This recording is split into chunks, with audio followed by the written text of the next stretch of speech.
नमस्कार, मैं हूँ योग आचार्य कल्पना हालादार।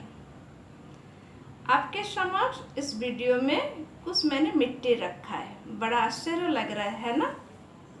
परंतु विद्यार्थी बच्चे तथा बड़े व्यक्ति भी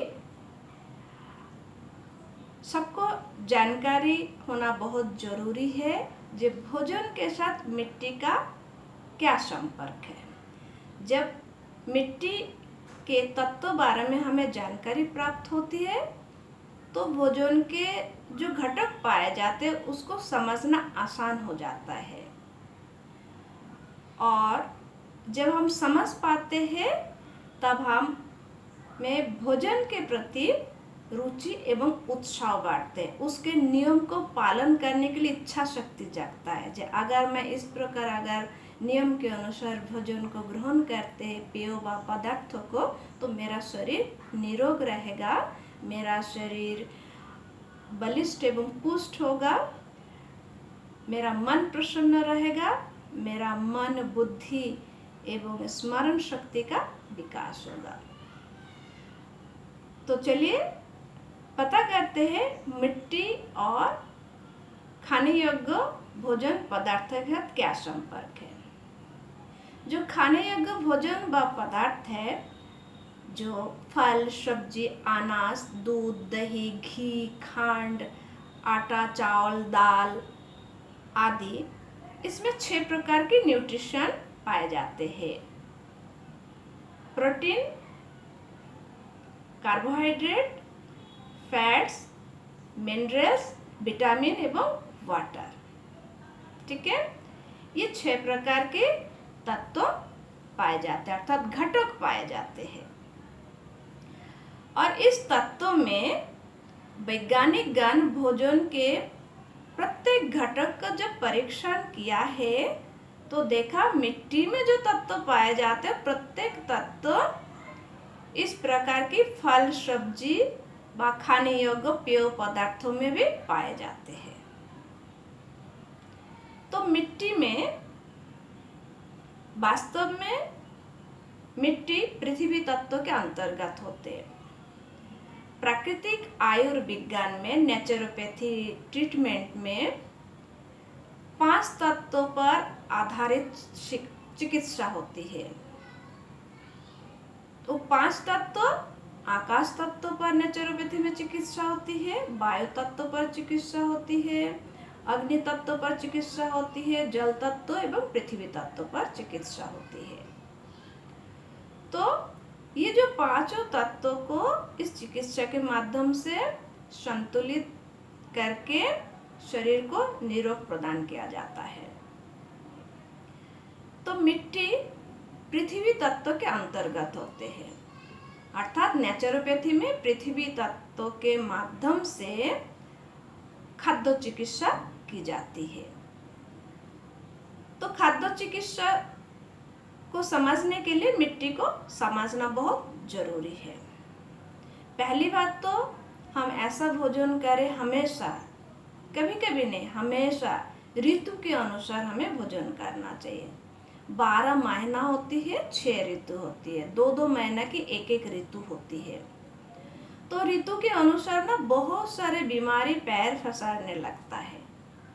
और प्रकृति कितना अच्छा है जो ऋतु के अनुसार भी हमें फल, सब्जी, अनाज दिया है। जो बीमारी पनपेगा उस बीमारी के साथ जूझने के लिए जो फसल, सब्जी, अनाज आदि है, इसको अगर मनुष्य सेवन करे तो उनके शरीर में रोग प्रतिरोध क्षमता बढ़ेगा, और उसके माध्यम से ऋतु के अनुसार जो रोग है उसको दमन करने में सहज होगा। अर्थात ऋतु के अनुसार जो फल, सब्जी, अनाज आदि उसको सेवन करने से हमारे शरीर में रोग प्रतिरोध बढ़ेगा, और ऋतु के अनुसार जो बीमारी आते हैं उसके साथ जूझने की क्षमता पैदा हो जाता है शरीर में, अर्थात रोग प्रतिरोध क्षमता बढ़ता है।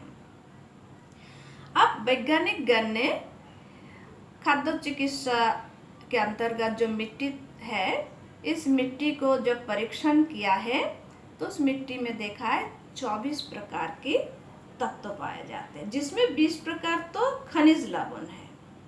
और 4 प्रकार की है ऑक्सीजन, हाइड्रोजन, नाइट्रोजन एवं कार्बन। अब वैज्ञानिक गण खाने योग्य पदार्थों को भी परीक्षा किया। जैसे मान लीजिए मैंने एक आम ले लिया, इस आम में 6 प्रकार की जो न्यूट्रिशियन पाए जाते हैं न्यूनतम एवं अधिकतम, उस न्यूट्रिशियन को भी वैज्ञानिक गण ने परीक्षण किया। अब परीक्षण करने के बाद देखा गया है जे खाने योग्य पदार्थों में भी ये 24 प्रकार की, जो मिट्टी में जो 24 प्रकार के तत्व पाए जाते हैं, यही तत्व न्यूट्रिशियन में भी पाए जाते हैं। भोजन में जो न्यूट्रिशियन पाए जाते हैं उसमें भी पाए जाते हैं। वो कैसे पाए जाते हैं?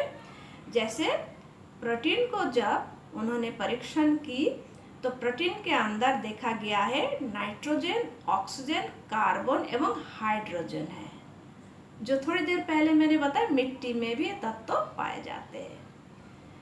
ठीक इसी प्रकार सिमिलर तत्व जल में एवं विटामिन में भी पाए जाते हैं।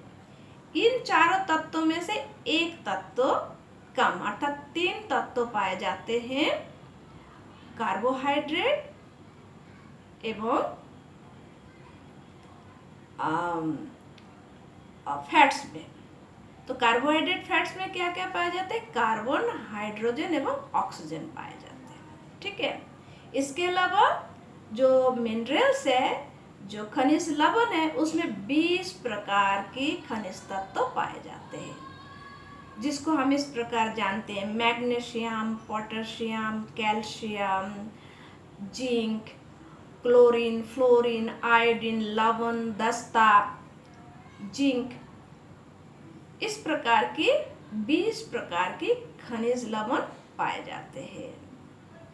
तो मिट्टी के तत्व जानने के पश्चात एवं खाने योग्य पदार्थ एवं पेयों में देखा गया है दोनों में सिमिलर तत्व पाए जाते हैं। अर्थात मिट्टी में जो गुण है, उसी मिट्टी में जब पेड़ पौधा, लता गुल्म आदि उगता है, उसी मिट्टी से लता गुल्म पेड़ पौधा पुष्ट होते हैं। और लता गुल्म पेड़ पौधा जो फल सब्जी अनाज हमें देते हैं, उसको सेवन करके हम पुष्ट होते हैं। अर्थात जो 24 तत्व मिट्टी में है, वो 24 तत्व पेड़ पौधा में भी है। वही 24 तत्व हम जब भोजन के रूप से ग्रहण करते फल सब्जी अनाज के माध्यम से, तो हमारे शरीर में भी मौजूद रहता है। इसी के ऊपर भी वैज्ञानिक गण ने एक परीक्षण किया है। जो एक जीवित व्यक्ति जब उनका शरीर मृत्यु होती है, उस मृत शरीर को जब उन्होंने परीक्षण की तो ये 24 तत्व प्राप्त हुआ है। अर्थात इससे यही प्रमाण होता है मिट्टी में जो 24 तत्व है, वही 24 तत्व हमारे पेड़ पौधा में भी होती है। और जो पेड़ पौधा में फल सब्जी अनाज पेय आदि देते हैं, वह न्यूट्रिशियन के रूप में हम ग्रहण करते हैं। और उसी न्यूट्रिशियन में 24 तत्व होते हैं। अर्थात मिट्टी में जो तत्व है, सिमिलर तत्व हमारे शरीर में भी है और भोजन में भी है। इसीलिए मैंने मिट्टी को आपके समक्ष प्रस्तुत किया, ताकि मिट्टी को समझे और समझने के बाद जब इसके प्रति हमारा जानकारी प्राप्त होती है तो उत्साह बढ़ता है कि कैसे हम नियम पूर्वक भोजन को ग्रहण करें। तो कितना रहस्य मिट्टी में छुपा हुआ है। और एक बात मैं बताती हूँ साथ साथ, जे पेड़ पौधा हमें कहते हैं उगाना चाहिए, काटना नहीं चाहिए। इसके पीछे 2 कारण है, एक जल है और एक मिट्टी का क्षय होना। कहा जाता है पेड़ पौधा की जो जड़ होती है, मिट्टी को वो इकट्ठा करके रख देते हैं, मिट्टी को धंसने नहीं देते, मिट्टी को धुल के जाने नहीं देते हैं। अर्थात धरती माता जो मिट्टी है, यही हमें एकमात्र धारण करते हैं। ना ही हम अग्नि में खड़े हो पाते, ना जल में, ना आकाश में, ना वायु में। एकमात्र धरती माता ही हमें धारण करते हैं। उनके जो बिछी हुई जो शरीर है, उसके ऊपर हम पैर रखने में विवश हो जाते हैं। तो हमारा कर्तव्य है धरती को सुरक्षित रखना, उसे बैलेंस करना। दूसरी बात है पेड़ पौधा काटने के लिए क्यों मना किया जाता है, उसके पीछे एक लॉजिक है। दुनिया में 75% से अधिक पानी है, तो कुछ पानी तो नदी नाला समुद्र में होते हैं और कुछ पानी पेड़ पौधा लता गुल्मों के शरीर में भी संचित रहता है। अगर हम पेड़ काटते जाएंगे, वो जो पानी वो धारण करके रखता था अपने शरीर में, उस पानी कहीं ना कहीं तो इकट्ठा होगा। तो पानी जब इकट्ठा होते होते बहुत विशाल घनत्व में परिवर्तन हो जाते तो अपने विकराल रूप धारण करते, पानी बढ़ जाना। अर्थात वो पानी जहाँ टिकना था वहीं पर ना टिक के धीरे धीरे जमीन की ओर आने लगते, बाढ़ होते, और जिसके चपेट में आकर हमें बहुत सारे नुकसान होते और अभी आप वो देख भी रहे हैं, है ना। तो इसीलिए कहा जाता है जल को बैलेंस करने के लिए पेड़ पौधा लगाना चाहिए, मिट्टी को सुरक्षित रखने के लिए पेड़ पौधा लगाना चाहिए। इसीलिए बच्चों, चाहे बड़े हो चाहे छोटे बच्चे हो, सभी से विनम्र निवेदन है कि पेड़ पौधा, चाहे आपके पास जमीन है गमला में भी उगाए, क्योंकि पेड़ पौधा लता गुल्म हमें ज़्यादा से ज़्यादा ऑक्सीजन भी देता है। हमारे शरीर में प्राण वायु का कमी होने के लिए नहीं देते। तो एक पेड़ देखिए ऑक्सीजन देने के लिए कितना उत्तम माध्यम है। एक पेड़ मिट्टी को सुरक्षित रखने के लिए कितना उत्तम माध्यम है। एक पेड़ पानी को बैलेंस करने के लिए कितना उत्तम माध्यम है। ठीक है, तो हमें पेड़ लगाना चाहिए। पेड़ हमें जीवन दान देते हैं, मिट्टी की सुरक्षा करते, जल को भी धरती पे बैलेंस करते हैं। फिर हम नेक्स्ट वीडियो में चलेंगे, एक एक सब्जी एवं फल के गुण के बारे में आपको जानकारी देंगे। सुनने के बाद जो बच्चे, जो व्यक्ति सब्जी व फल खाना नहीं चाहते, नखरा करते, उस गुण को सुनने के बाद मुझे पूरे विश्वास है वो अपने थाली में खाने के लिए उस प्रकार की भोजन को शामिल करेंगे। नमस्कार।